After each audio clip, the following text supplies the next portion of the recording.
This is the Horse Radio Network. This is episode 106 of the Healthy Critters Radio on the Horse Radio Network. Healthy Critters Radio is brought to you by Biostar US. Find them online at biostarus.com. On today's show, we share suggestions for things you can do if you have to shelter in place. Critter of the show is the bat.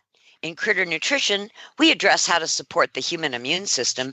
And in Coffee Klatch, we share our recommendations for maintaining a healthy quotient of laughter. Listen in.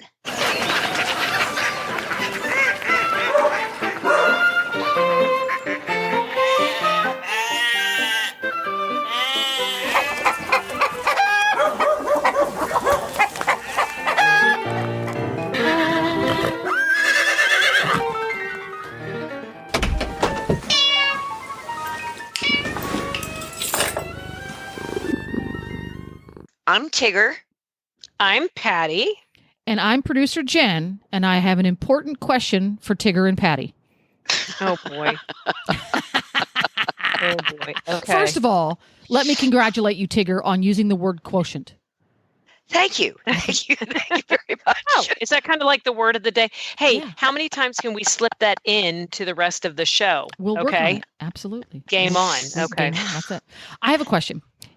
As we record episode 106 of Healthy Critters Radio, we are in the throes of COVID-19 pandemic, as it's being called by the press. So lots of people are having to change their plans. And the ones that are getting changed the most for a lot of people, especially this time of year, is vacation plans. So Yes. I have two questions for Patty and Tigger. And the first one is, I'm going to start with Patty because I know what the answer is going to be. How far in advance, and I'm not going to say you, how far in advance does your significant other plan the vacations? Because I know if it's left up to you, there never will be one. Yeah. So how far in advance does he plan vacations?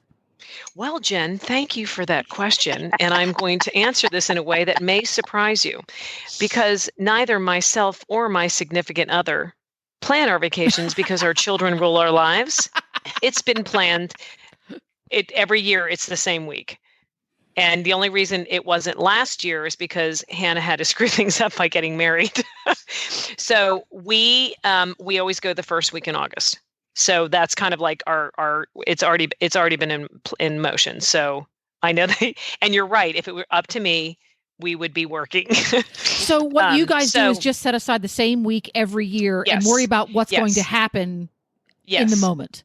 Yeah. And so, we went to Colorado, however many years it was ago. And we've been trying to get back there, but not last year, but the year before that, we ended up not doing that because we were working with my older daughter and her husband's schedule. And we were able to take the week off, but they couldn't get out to Colorado. We ended up just going to Florida. But we every year have this 1 week. That's as the two girls have gotten married. Even before Hannah got married, we have the first week of August, and that's when we go on vacation. So it's kind of a set thing. And then where we end up struggling is, where do we go? And we have sort of decided that we're going to go to the same place in Colorado every year as of right now. Okay, so you like something that's predictable, dependable. I know what's going to happen. Actually, I don't. I love going I to disagree. places. I think you do, and you don't know it. Really? Oh God. Well, maybe you're right. Maybe you're absolutely right. But you're probably, damn it, I think you're right. Tigger? Tigger? Let's move on. We'll redirect now. Tigger, how far in advance do you plan? Because when you make a vacation, you make a vacation. If you're not a regular listener to the Healthy Critters radio show, you haven't heard Tigger's of her a good planner. So how far in advance do you get started with that? A year to 6 months. You put all that together in a year or 6 months? That would take me 4 years to plan your vacations. Oh my gosh. So it's not that difficult. It's not that. Yeah, says the brainiac. Yeah, she's the big brain in this group. Yeah. No. You get the plane reservations, you get the hotel reservations, you rent the car, you drive around, you do Airbnb. It just, to me, isn't that complicated. So whenever you plan your vacay, yes, how far down do you drill as far as detail is concerned before you ever leave? minimally. I mean, I drill down on that, airline, the hotel. If we're talking about like Alaska, I've been there enough that I sort of know that's an easy trip to plan. You've been there. I'm going to the Arctic this year, maybe. I don't know. So you don't drill down too awfully far. So Patty, when you make your trips, same time each year, do you have a tendency to plan everything out in advance? On Monday we're doing this, Tuesday we're doing that, or do you sort of get a hotel and an airline ticket and then wing it from there like Tigger does? I think Tigger could probably answer this question very easily for me. I myself am like fly by the seat of your pants type of gal. Unlike my children, Phoebe and Hannah both like to have certain activities planned out, which is because where we go ends up kind of being good because we're right on the cusp of the state park. So we know we want to go hiking, but we definitely like to know that we're going to spend one time on the lake, or we're going to go out and take, ATVs out. So they like to have more of a plan. Peter and I are not planners that way. Interesting. So not planners. Interesting. We plan. It's interesting for me. I absolutely like my day to be completely planned out, and I almost to the minute like it to be what it's going to be. But with stuff like that, I'm not. I'm a little bit more. I wish I wasn't so much that way, but I'm a little bit less on top of that. Interesting. Very interesting. Well, there we go.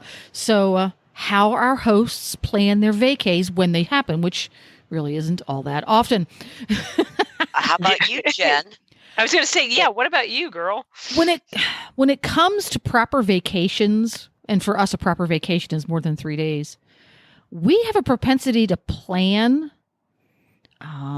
just because we like to do things and we hate spending a lot of time finding things to do.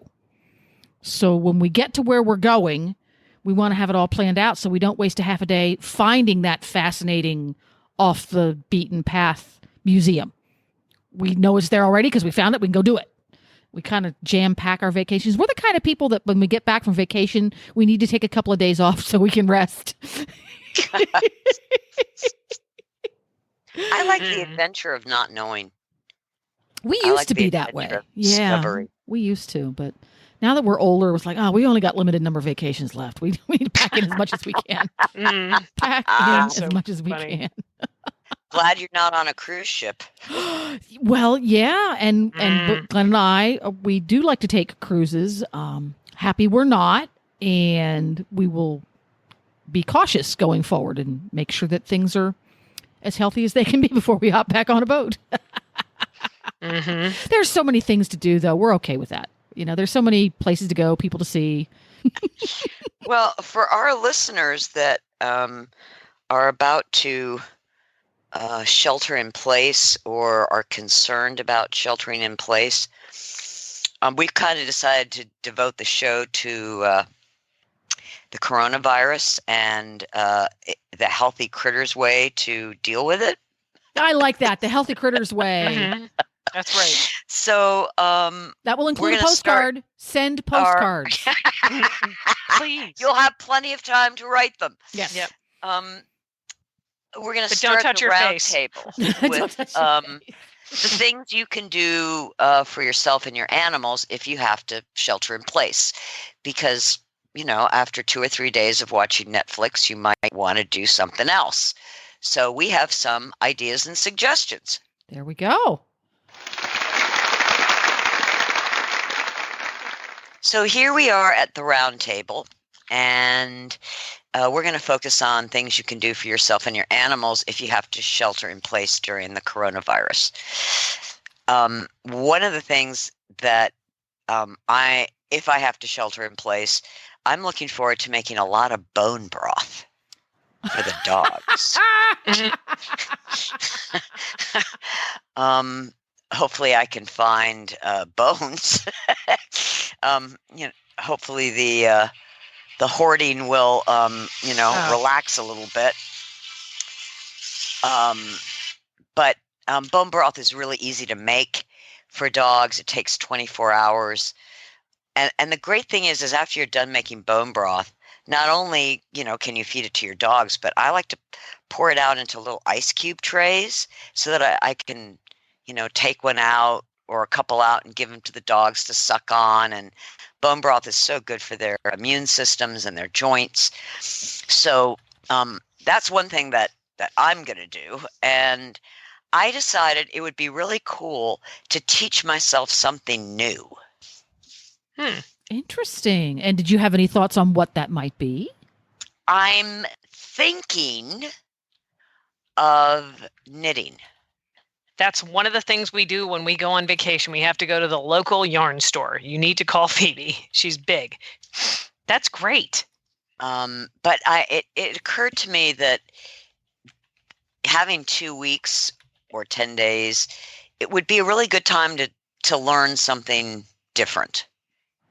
So I thought, knitting looked kind of interesting, and underwater basket weaving doesn't really appeal to me. Mm-hmm. But I do want to stretch. I think that will help.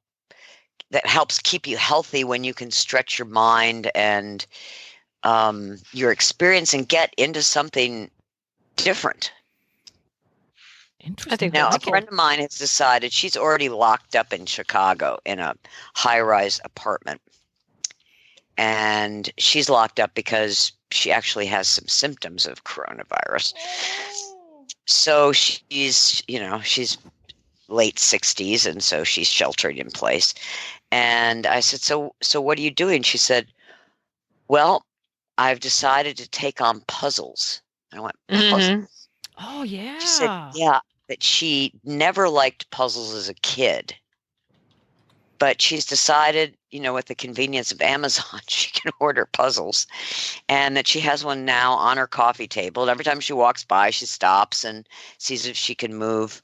And she said, and if I'm watching TV and a ad comes on, I'll turn to my puzzle. And she said, I don't mind it nearly as much as when I was a kid. So, how about you, Patty? Well, I actually love to garden and do yard work, which I never allow time in my day. And that was one of the things I was thinking there's so much yard work I could do, like clean up, flower beds, move flowers around, like have a bunch of irises with this new house that I bought, and I could plant them and remove them, and put them in different places, which just thinking about gardening makes me so happy. Mm-hmm. But I think the biggest thing that I would want to do is actually there's several. One is I have very smart dogs. All of them are smart, but I have 2 very smart Australian shepherds, and I love teaching them new tricks. And what I'm working on right now is teaching them how to sit up in unison and really put their feet up. My daughter has their front paws up. Yeah, their front paws really up. And so I've been playing with that, and I'm like, oh my gosh, I could teach them so many new tricks. So that's something I would do. And again, now dog I'm saying enrichment. Dog enrichment and mom happy mint. Mom happy mint. Mom happy mint. And just that's just I love that. And then I would really like to bathe them.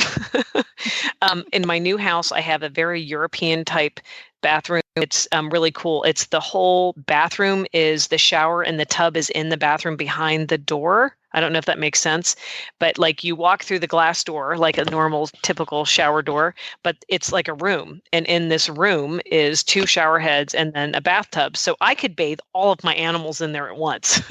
Wow. Not that I suggest. Yeah, it's really quite cool. So that's on my list. And actually reading And I think like when I say that, it makes me laugh because the thought of me sitting still too long isn't ever going to happen. But I would like to be able to read. So that's my list. How about you, Jen? How about me? Yeah. I see. This was a funny one for me because Glenn and I work from home, so being in self-quarantine isn't a whole lot different for us because we work from home and our work takes up a lot of our time. Mm-hmm. And yoga came to mind. I don't know anything about yoga, but I've always wanted to try it. So I would try yoga. Then that's easy to do because you can, there's a million and one yoga videos and yoga books. There's lots of yoga books out there. Puzzles of any kind because I do love puzzles. Ah. Yeah. How about something? Well, something new would be yoga. Yeah. What other new thing would you do? Other new things.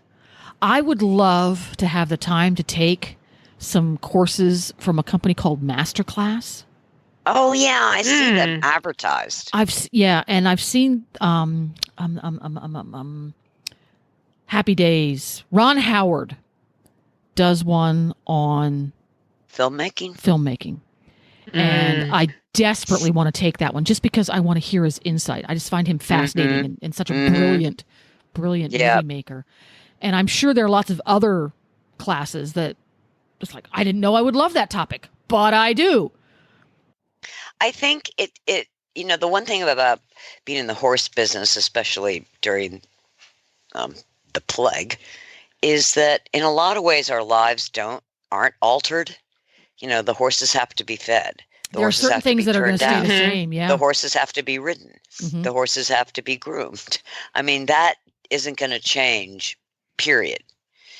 But I really think that, making lemonade out of lemons, if you've got extra time when you're not going out and seeing friends and you're not going out to restaurants, let's use this in a creative, positive way.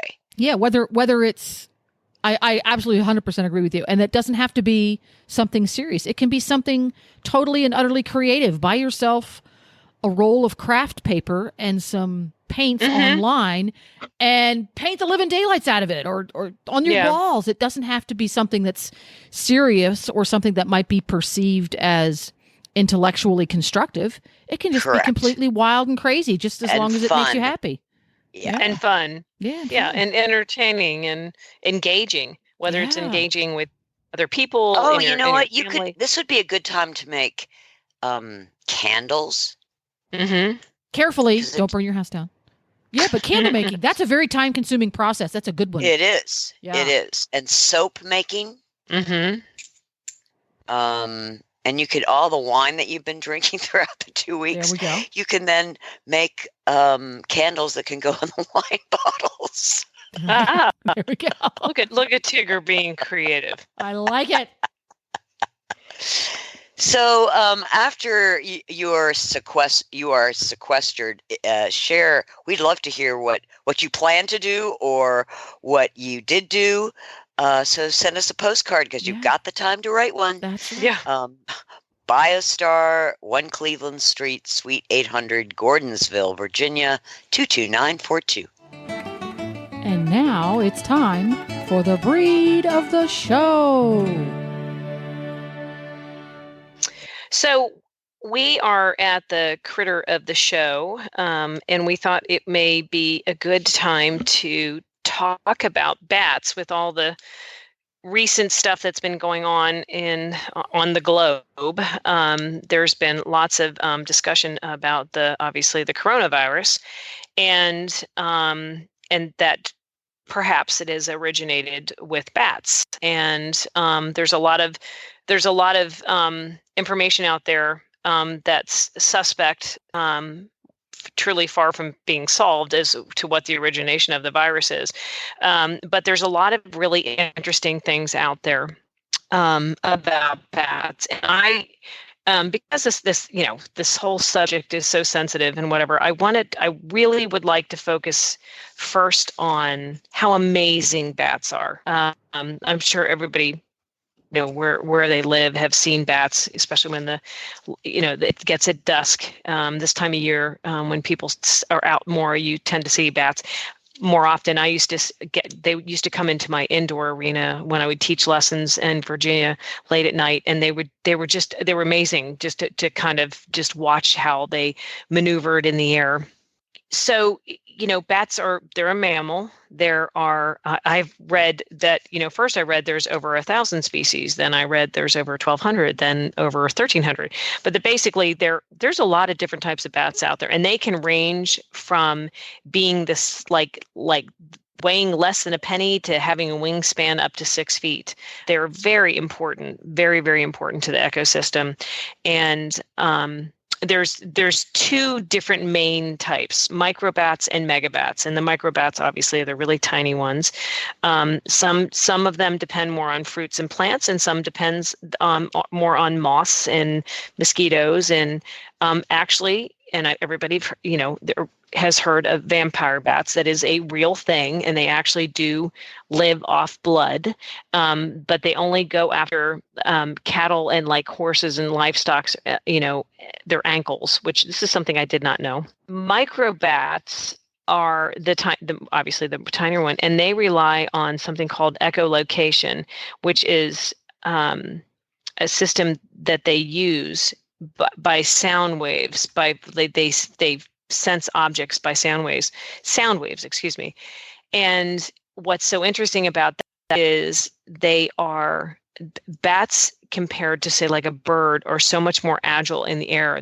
Because of their structure, even the mega and micro, because they have a thin membrane over these joints, which are their wings that lead to sort of like a hand or fingers, they can move more quickly in the air,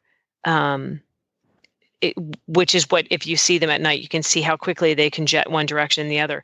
And a lot of it has to do with the way that they're built. Well, what's so interesting is, you realize they're just so important to the ecosystem, and they're kind of amazing.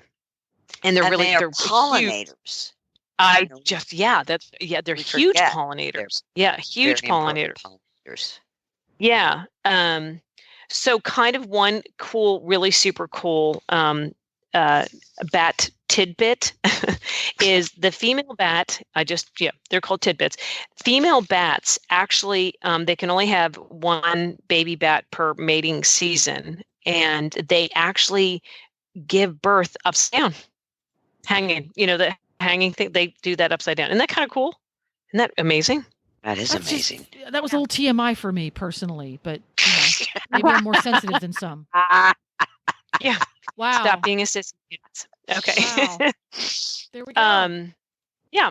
So, of course, with everything that is going on, there's a lot of different stuff that's out there. And again, everything that I'm going to say is just stuff that, there's a lot of information out there, but, the source or where the virus potentially could have started, as with MERS and SARS and all these other things, is with bats.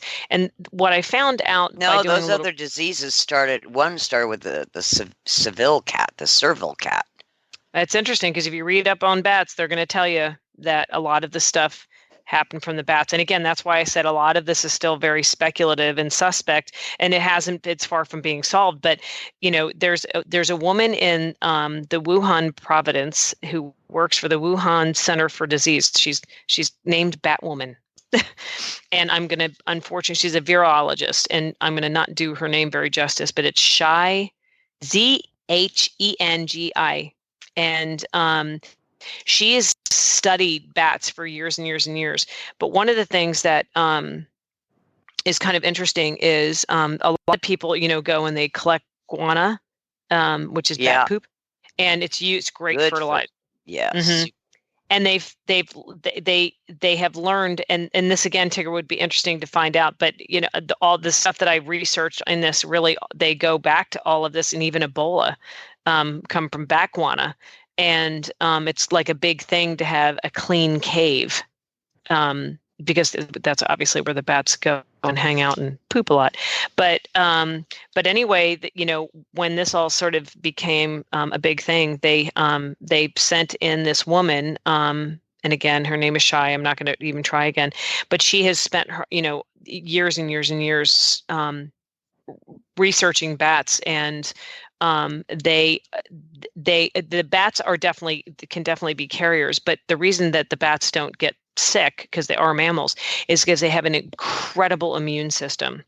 So and you can dig so deep into all of this, but I'm hoping that if they end up being somewhat a source of this, then maybe they can also be sort of the prevention of this too. Because if they have these amazing immune systems, maybe they can be a help to, figuring out how to handle all of this. But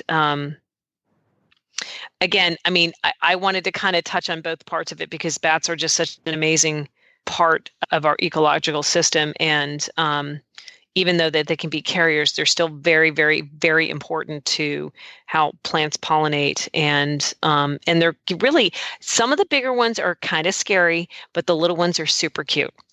Just thought I'd point that out. So, everybody should do their due diligence in researching, but they are a very important part of our circle of life. Yes, they are.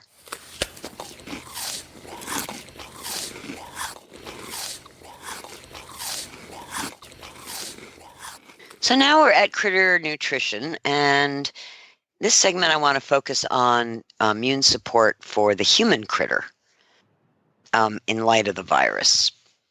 So my go-to number one immune support is bovine colostrum, because bovine colostrum is an immune regulator, and that's important because if your immune system is dealing with the virus or in contact with the virus, you want it to be strong enough to fight it, but you don't want it to be overwhelmed. Likewise, you don't want it to be underperforming so that the virus just totally takes hold. And what makes bovine colostrum so unique is that it regulates the master of the immune system, which is the thymus gland. So if you're looking for good immune support that's a regulator, bovine colostrum. And the higher the immunoglobulin count on the colostrum, which is IgG, the stronger it is. So a lot of colostrum on the market is 15%. You want to look for 30% or higher. So that's kind of my go-to. And then there are some herbs I really, really like for the immune system. One of them is black elderberry. It provides antioxidant and immune support. It's used, you could get like cough syrups made out of it, wine. You guys would probably like that, elderberry wine. Hey! Who wouldn't? And you can get it, I believe you can get it in, tinctures.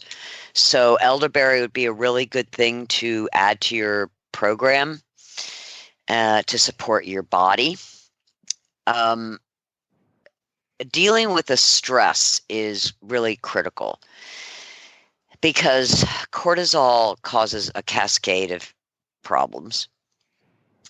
So my go-to is ashwagandha. I made sure I had plenty of good stock in Organic India's ashwagandha turmeric tulsi tea. But lots of people, if you're not a tea drinker, you might want to look at astragalus. It's from traditional Chinese medicine. It supports the immune and emotional stressors. That's something you can take in a powder or capsule or extract. Echinacea is another one. It's one of the most widely studied herbs, traditionally used by Native Americans. It's known as purple coneflower. and sometimes you can walk in pastures and actually see it growing wild. It supports a healthy immune response when the body's under attack. So let's say you have a day where you don't feel so good, that would be the time to add echinacea. Back in 2000, 2001, I was at a conference in California, and one of the people that was lecturing was from the World Health Organization, and he was studying the avian flu and viruses.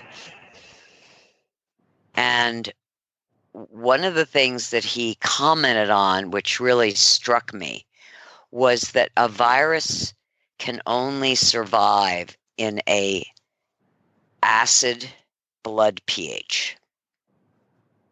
So the more alkaline your blood pH, the less chance the virus has to take root. And this is true of all viruses.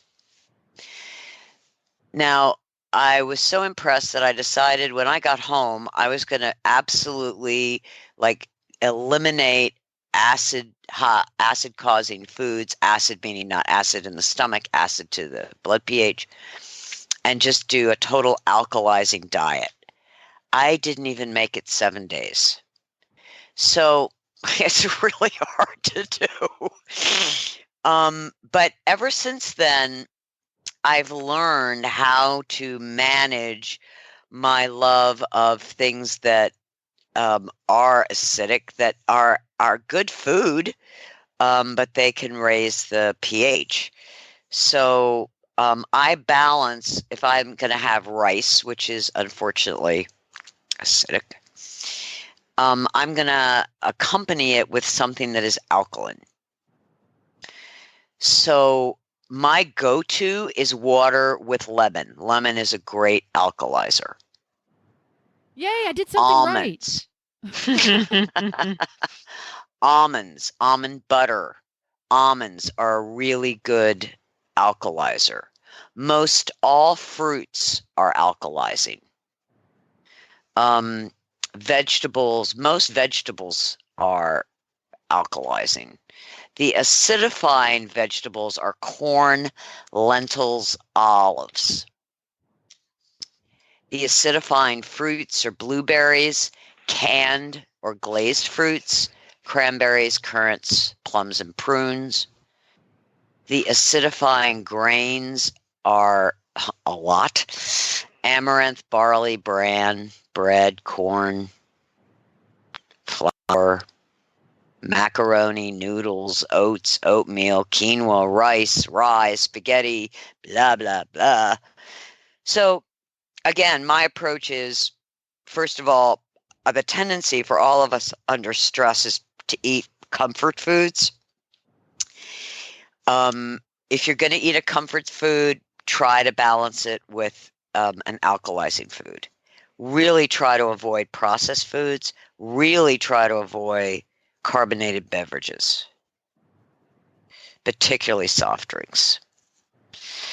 And, drink a lot of water and with a lemon. And if you can keep your immune system in homeostasis and your blood pH more alkaline than acidic, you have a really good chance of beating the virus. Tigger's chat is not a substitute for medical advice. Yeah. So I wanted to say what I got from this was drink water with lemon and wine. Yes. And wine. Yes. Water with lemon for breakfast. Water is very acidifying to the blood pH. So, yep. But so you want elderberry wine. There would be. I'm sure you can get that on Amazon. Oh, I don't know if you can. They sell wine on Amazon. I'm sure you can buy it online. You can buy everything online, right? Sure. Mm-hmm. Yeah, there we go. Oh, I forgot to mention something. Well, what is it? I found this great little company called Misfits that I wanted to tell our listeners about. Well, tell us now. I don't know. The universe sent me this amazing website called Misfits Market. And what they do is they deliver misfit produce. Oh, yeah. I see these guys coming across my Facebook all the time. Misfit produce. And it's organic. And they don't look like grocery. They're all the ones rejected by Whole Foods, health food stores, grocery stores. Because they look funky. Yeah, apples that are shaped like potatoes and that kind of stuff. Yeah, exactly. And for $22, it's a subscription, and you can get it once a week or once every 2 weeks. You get a box of Misfits. And if you go to their website, misfitsmarket.com, it shows you all the different fruits and vegetables you get, like right now, what's in season, what they have a lot of right now. And sometimes these are a bit lumpy, too small, too big, has cosmetic blemishes. There wasn't enough to sell to supermarkets, needs a few days on the counter, perfectly delicious. It's such a great idea. Instead of this stuff ending up in the trash. Mm-hmm. Well, yeah, hello. And it gets delivered to your door. And they're delivered to your door, which in the time of the coronavirus is a really nice feature. Especially since stores seem to be selling out of a lot of things. Mm-hmm. Can I get a Misfits box that just has carrots? I don't think so. But they have all different kinds of carrots this month. Yeah, it must be carrot season or something. That's really and cool. It's 10 to 13 pounds. That's a lot of freaking vegetables. Serves up to 2 people for a week. Yeah. Wow. Onions. Yeah. That's neat. Yeah. That's pretty cool. It's really cool. Misfits So Market. I'm giving a shout out to the Misfits Market. And if you're confined or thinking about being confined, this might be a great way to get vegetables so you don't have to go out. Really fresh stuff, too.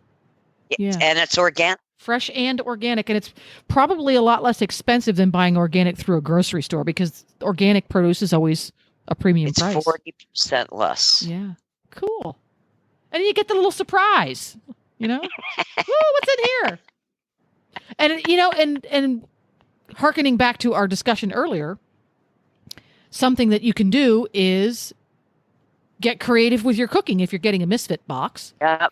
You're going to get creative on what to do with all those things because you're probably going to get some vegetables you've never had before, right? Find out ways to make them delicious. Yeah. Or find out whether or not your horse can have them.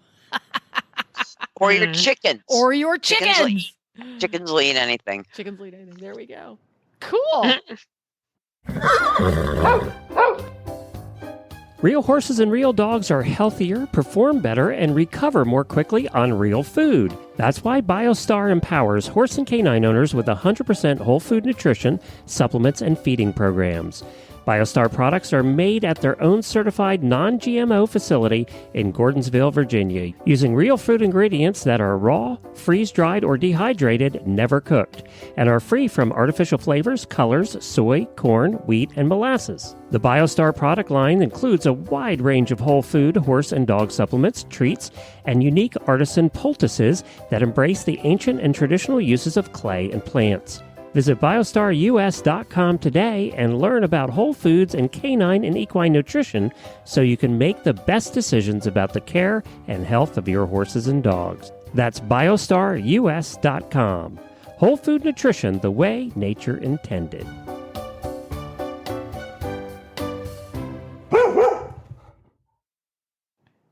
And now we're at Coffee Klatch. The topic is laughter is the best medicine. And it's so interesting about laughter because it actually decreases stress hormones. It increases immune functioning. It improves the production of antibodies. And it triggers the release of endorphins.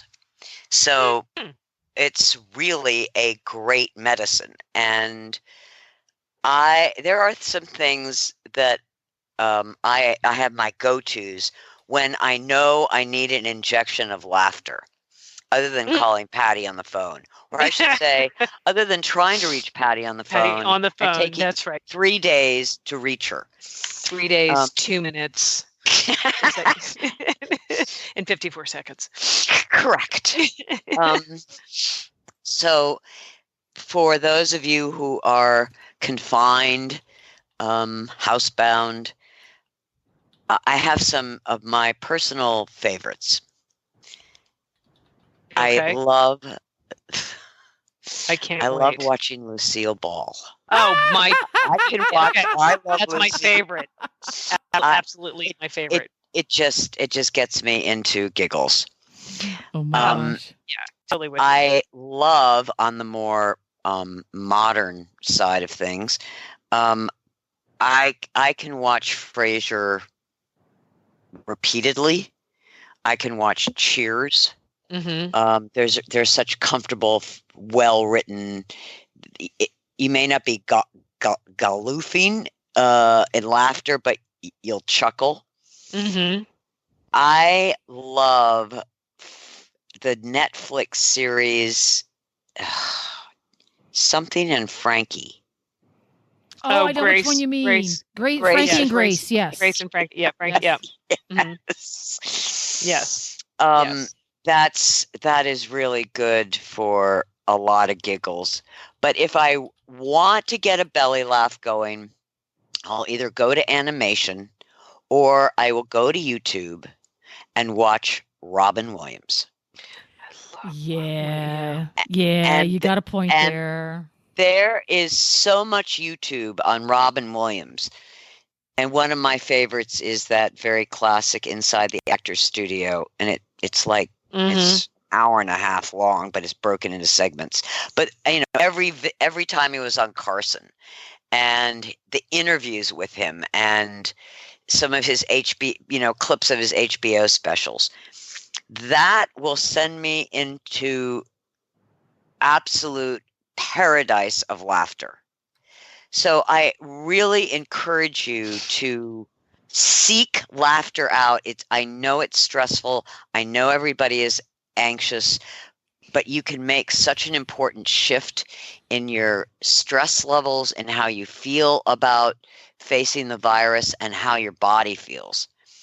And I've included in the show notes, somebody sent me this parody on that song, My Sharona, that's called My Corona. Oh, no. It's on YouTube. Oh, my it's in the goodness. show notes, and it's hysterical. So what do you guys do for, laughter and increasing your serotonin without resorting to a tremendous amount of chocolate? It's funny because so recently there has been so many funny things on social media about, one of my favorite little meme. I don't know if you call it a meme, but it said, a realtor was saying my new favorite closing line is, can you see yourself quarantined in this house? And just finding I belly laughed on that one. I love that type of stuff. And for me, Tigger, you're saying Robin Williams. I mean, anything Robin Williams. I love Melissa McCartney. I mean, she just makes me laugh just watching her in interviews. I don't know if you guys have ever heard of Graham Norton. Yeah. I love his show. I love that. BBC? Oh my God. I love the show. I love, he's a great interview. And there's just so many times I just love him. So I do that for a lot of relief. And I have a deep secret that not many know about. I love watching the lip sync battle. Have you guys ever watched that? The lip sync battle? I've never even heard. Yeah, look it up.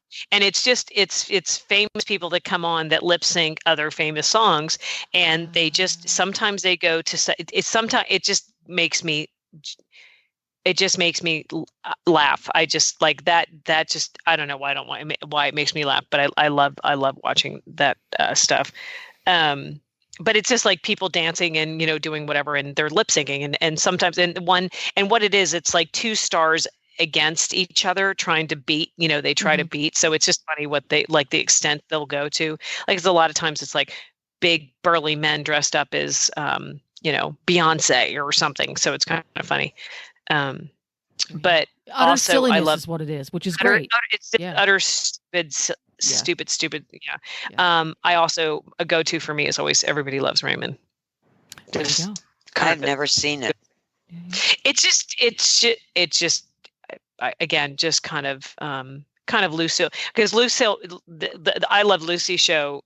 When I first moved to Virginia, I didn't have the satellites were ridiculous. I mean, we have a satellite that's still on the farm that's about the size of my house. It's huge, and 12 feet tall. Have great reception.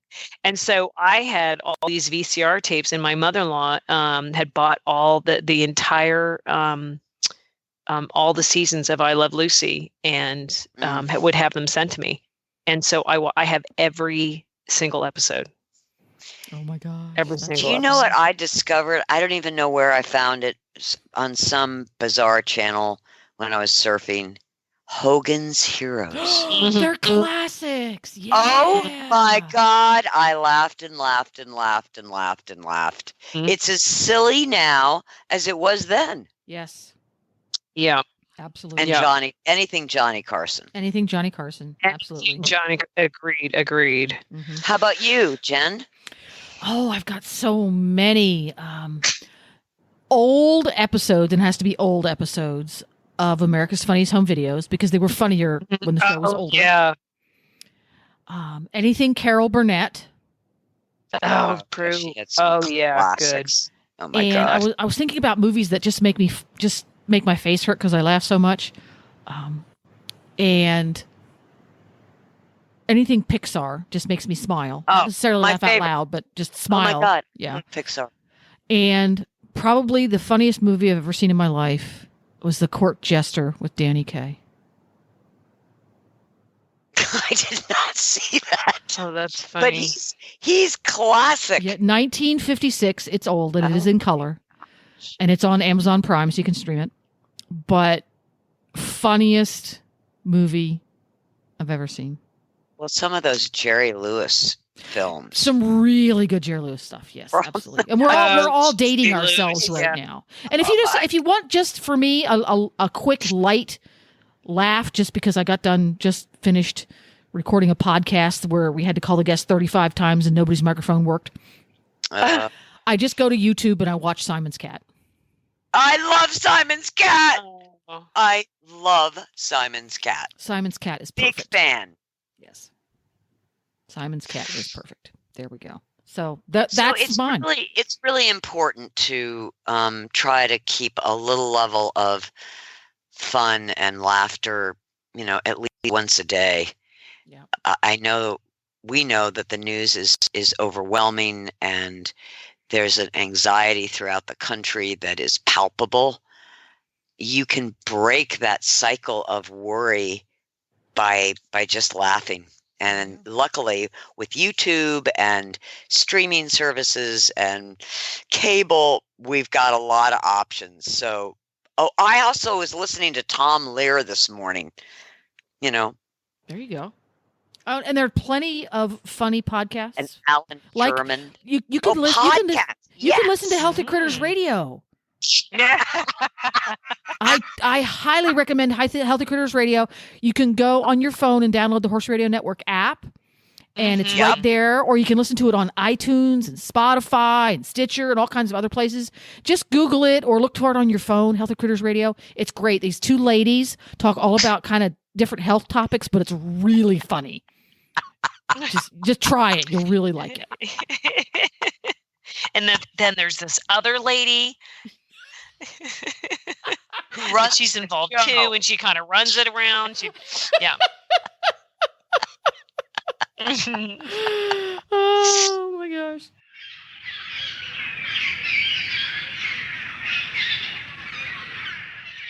Thanks for listening, everyone, and thanks to our sponsor, Biostar US. You can find them online at biostarus.com. Get the Horse Radio Network phone app on iOS or Android by searching for Horse Radio Network in the App Store. It's free and easy to use.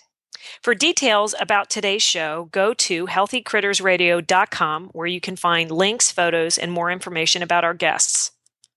As always, we love your feedback. Please follow us on Facebook under Healthy Critters Radio. Be sure to visit all the great shows on Horse Radio Network at horseradionetwork.com.